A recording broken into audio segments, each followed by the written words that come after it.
Hi, this is Jowie Malovhele, your transformational coach. Soul Anchor welcomes you to our channel. Please subscribe to our channel, please like our channel, and please share the videos with those that you love. Today, I want to tell you a story. This story came to me, I think, last week. And I was like, wow, really? It all made sense, finally. This is my story. I call it Redeeming the Kitchen. What a title, Redeeming the Kitchen. I call it Redeeming the Kitchen for this reason. For me, the kitchen has always been a place of sense of duty. But then I realized that, you know what? Something had happened. Instead of the kitchen being this place of sense of duty for me, I realized that the kitchen was that fun, creative space for me. I learned through my journey in counseling to have fun and play. Actually, there's still a program that I still want to enroll in when it occurs again. It hasn't in years, where they teach adults to play. You observe children playing, and they organize a playground, a play area for adults where we just go and play and have fun, carefree, creative fun. Then I attended Blank Canvas. I loved it because for somebody systematic, somebody structured, somebody so serious like me, then I learned, guys. You know what I learned? I learned that the sky doesn't always have to be blue, and the sun doesn't always have to be yellow. When I was a little one, when I started coloring, I didn't care about the cloud being, cloudy, hazy, the sky being blue and the sun being yellow. I would just color. Be creative, enjoy that space, until I was told you must color within spaces. Okay. Oh, the sun can be green, it must be yellow. Then, as an adult, I went and I bought a coloring book. Let me tell you a story of my coloring book. Then I colored the first page. Creative, fun, present, enjoying the coloring. Then boom, when I was done, when I closed my coloring book, I realized that the page that I had just finished coloring on looked like the cover page in that coloring book. Then I thought, the leaves are green, Joey, but you didn't color them green. You colored them maroonish, greenish. You combined the green and the maroon, and it was a beautiful color. Then I took all the green crayons. Then I started to color all the leaves green. When I was done, then that's when I realized that, you know what? I need to go back to that little girl who would just have fun. The sun could be any color I chose. That changed the game for me. Since then, because that coloring that day, I realized that I had used so much effort. It wasn't about being present. It wasn't about fun. It was about being right. Because when you systematic, when you use to black and white and no gray, it's either it's right or wrong, correct or not correct. But I had to learn to be creative. So what I loved about the blank canvas was this. When magazines were offered to me to say, you can choose a picture from the magazine and reproduce it, I thought, no, I want to tell my journey. Then I colored on a board. I painted my journey, where I've been, where I am, and I loved it. It's like my soul was stirred up. And you know what? There was that transference from my soul into that canvas. I love painting. I paint what's in my soul. I paint what's in my heart. And I learned that whatever was painting, it was more from the heart than it was from the mind. And I loved blank canvas. Then I transferred the same to the coloring. Then it was with less effort. I would sit with my adult coloring book and just color and have fun with it. Let the little girl come out. But then I missed that the kitchen offered me the same experience, because you know what? Cooking for me was something that I wasn't taught. This is how it came. My parents did some other side work to supplement salary. I say that, I wouldn't say they were entrepreneurs, because you know what? Entrepreneurship is caught. Most of us think we're entrepreneurs. Most of us have side businesses, but how we spend money reflects how our parents did. Because you know what? Some of us grew up with parents who were subsistence farmers. We still subsistence than going entrepreneur. Okay, that's just in passing. But yes, my parents had gone out to do business. It rained. I was around 9. When it rained, I used to see my mother cook all the time in the kitchen. I was with her in the kitchen as she cooked. Like I always say, life is caught than taught. Then boom, the 9-year-old thought, it's getting late. It's raining.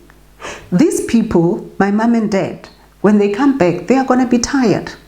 Let me cook. Then I did. I made stew and pap. But the pap wasn't well done. The stew was tops. And I loved how my parents responded. They didn't criticize the pap. However, all I did that day was beautiful. But I saw I could still improve.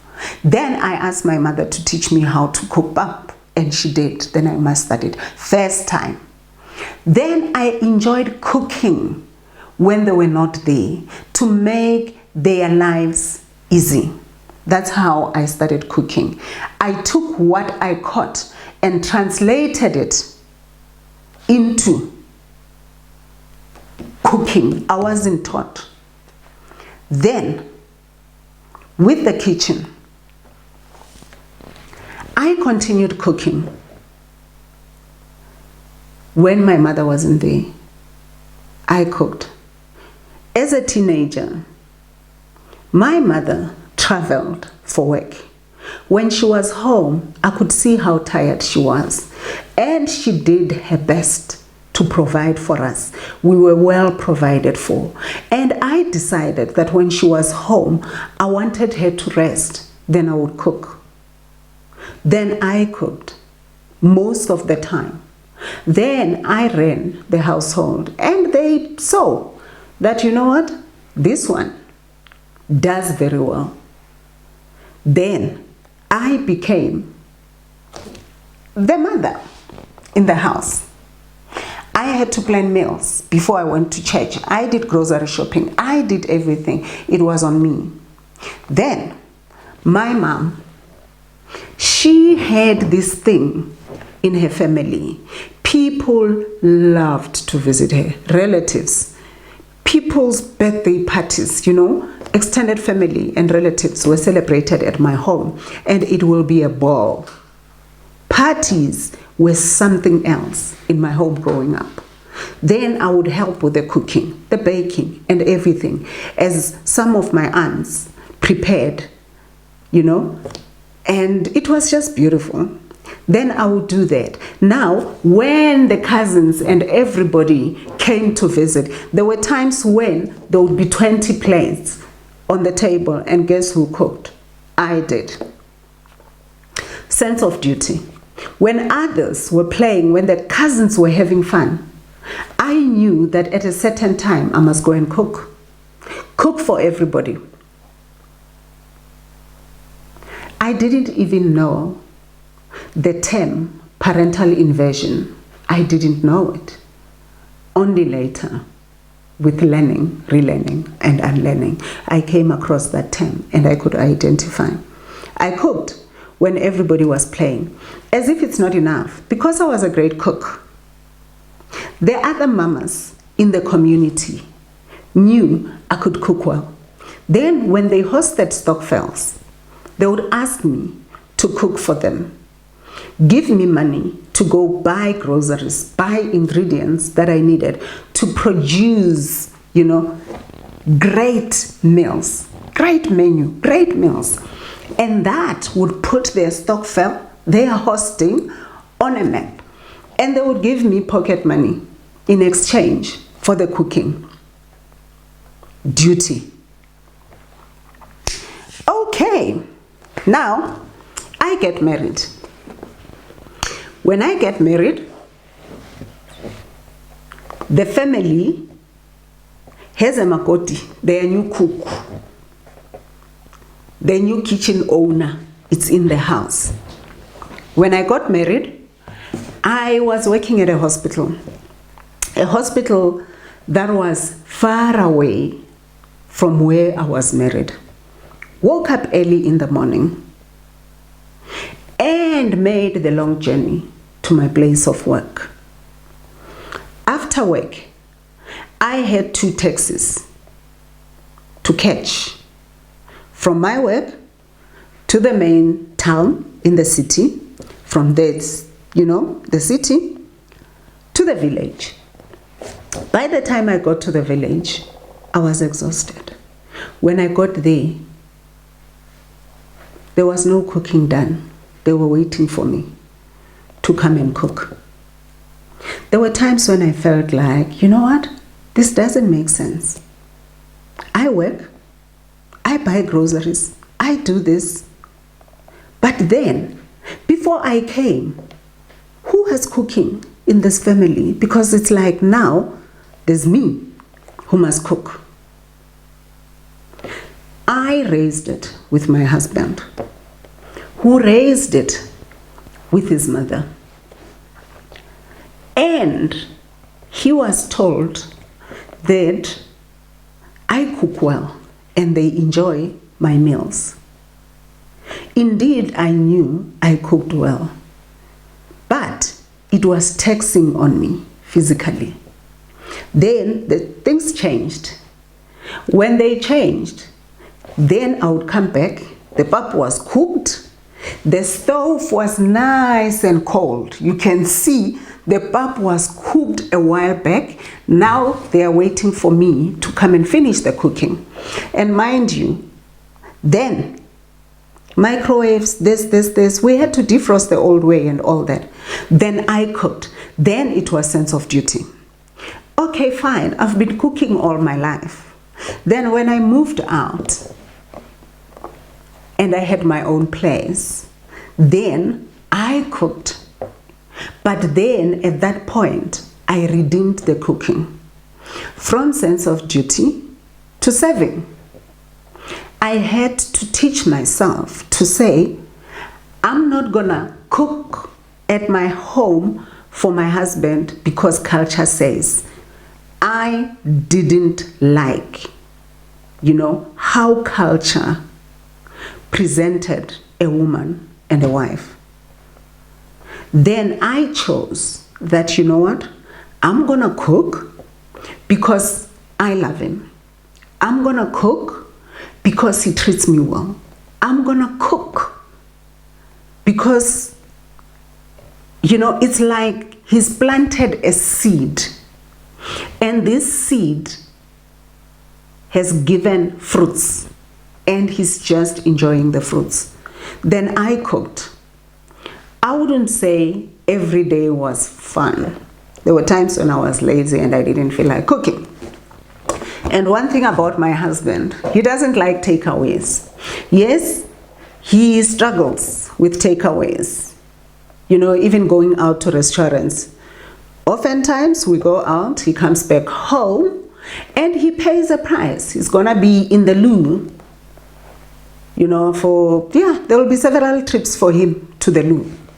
So we are that family that goes out for the kids as and when, but we do most of the cooking at home. Yes, there were times when I enjoyed it, and there were times when, you know, you just don't feel like cooking, but you cook anyway. Oh, as things continued, I started enjoying cooking for them. And when I cook for my husband and our sons, when I see them enjoy my food, that became the fuel that drove me to outdo myself. I loved cooking for them. And some way, I remember now that when I was in boarding school, there was this family that would host us on weekends. My aunt, my uncle, and their cousins. They loved us so much that for me, I didn't have much to give except my skills, cooking, cleaning. I also enjoyed cooking there because it was like me giving back to them. I enjoyed it. Then I created beautiful meals in my home, but little did I know or realize that the kitchen was that fun, creative space for me. But then, 2 weeks ago, like I said at the beginning,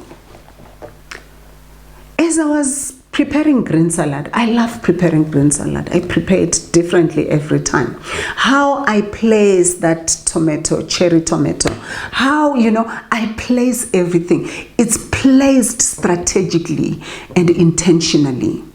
How I dish up on the plate.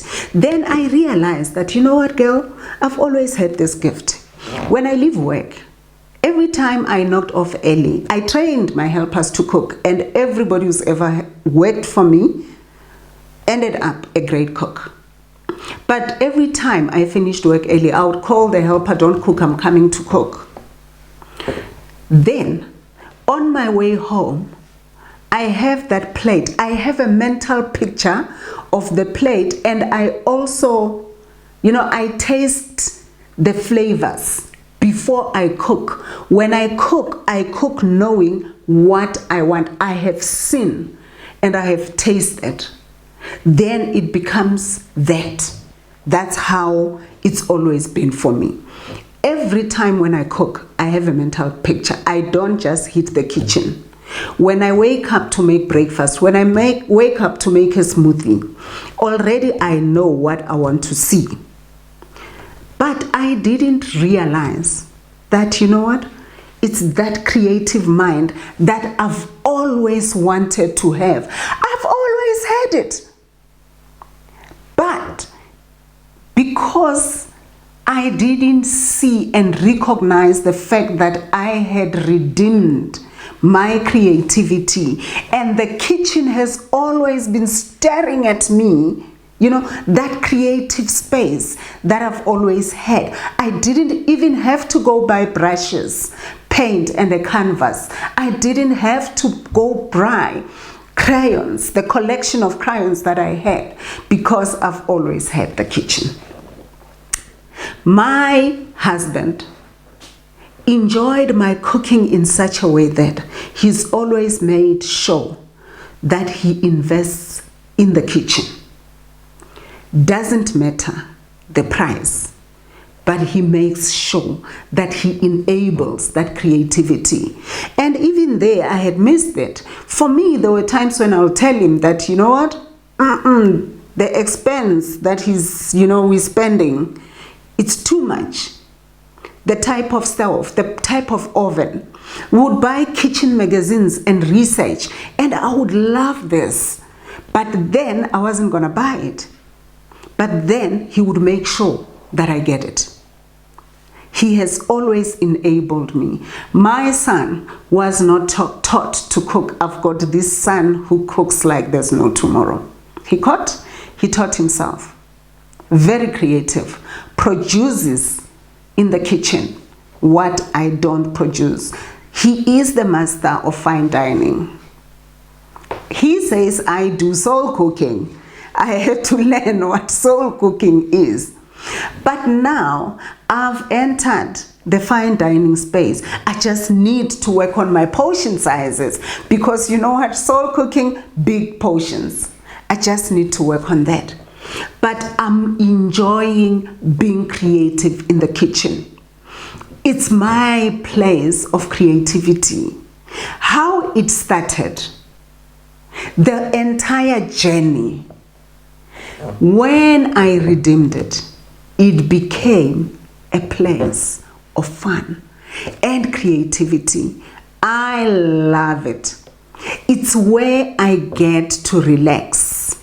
It's where I get, to explore more, where I learn to take risks that need not to be calculated, where I learn to celebrate the plate that I put on the table, where I look at and I go, wow. It's become a place where I cook, not because they must have a meal. I cook, I enjoy the meal. I sit down myself and I enjoy it, and I just enjoy the different flavors dancing in my palate. Cooking has become that space. My husband recently said to me, hey girl, you using the right cooking terminology. Why? I wasn't aware I was using it. When fun comes, when creativity comes, it brings with it the vocabulary that goes with it. For you, girl, for you, Mugele, as they call it, what is it that you've always done out of sense of duty that you can redeem? And it becomes, that place where you escape into it. You let the little girl rise up once more. Then she becomes creative. Then she has fun.